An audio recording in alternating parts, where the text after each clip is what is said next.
dysfunctional vet. Some of you that have seen some of my other videos, such as whacking the dog or other walks, will recognize these trees that are on the ground right here that came down, broke the fence. There's the repair job. Well, another tree has fallen. It's kind of laying on the fence. I'm getting ready to cut this off in just a little bit, but I wanted to film this first. As you can see, this one didn't quite reach the fence. However, let's see if I can zoom in on this. As you can see, it didn't break the fence. I'm going to try to zoom in on this. There we go. There's the tree. Got a little cloud cover. As you can see, it goes way back in there. It goes in about 70-something feet back in there. So let's take a look at where it uprooted. Although I doubt if you can see it, there are power lines up here, and the power company cuts these paths through here.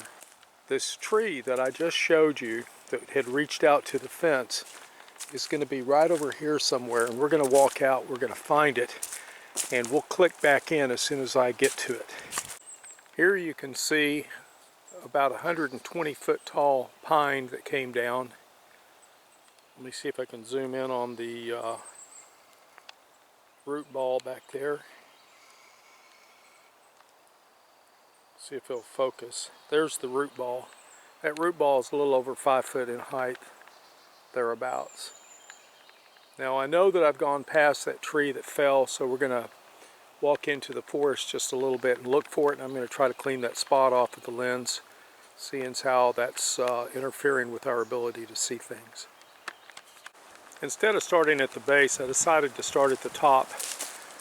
As you can see, the tree is resting in the fork of that oak. That small little oak, which is probably 6 inches diameter at the bottom, and the branches coming up are about 3 inches in diameter. That is what arrested the top of the tree as it came down.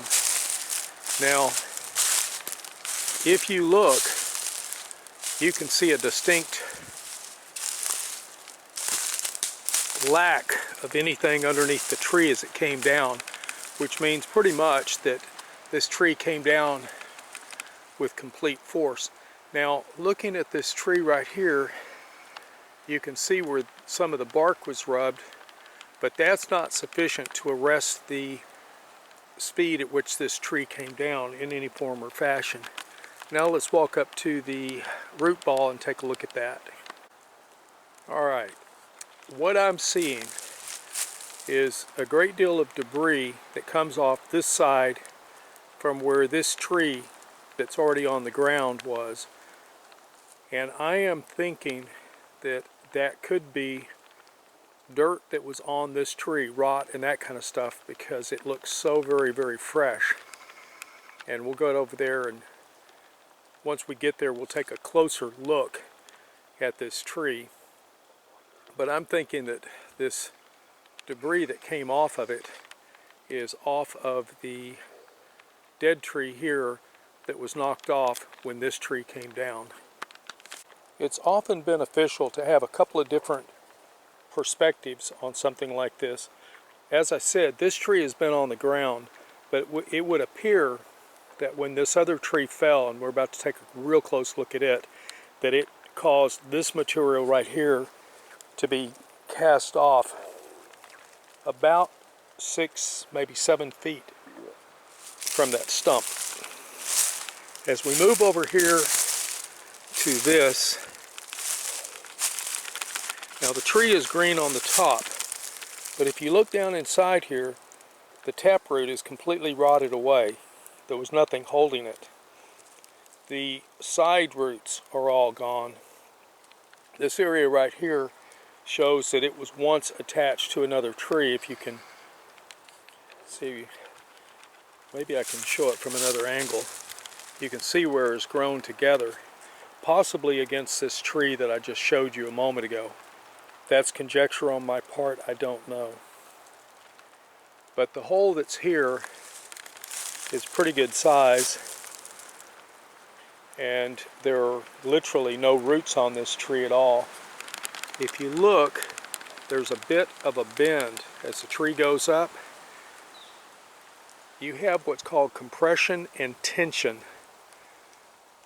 That makes cutting this tree exceedingly dangerous, depending upon whether it's under compression or tension, because this end down here, that end up there, or cutting right where that tree is could result in a catastrophic injury to the cutter. If you're interested in cutting trees, learn about tension and compression.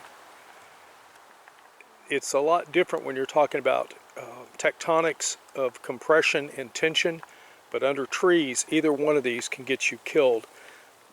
There is literally no safe way to cut one of these trees without understanding first where the tree might go to and what it might do. Now that includes cutting up there at the top. One of the first rules of trimming or cutting trees is to thoroughly inspect your work site, figure out all the hazards, the dangers, and come up with a way to mitigate them. I know I get really preachy about cutting trees, but there are so many people that get killed doing this kind of work. And I'm planning to try to harvest this tree out.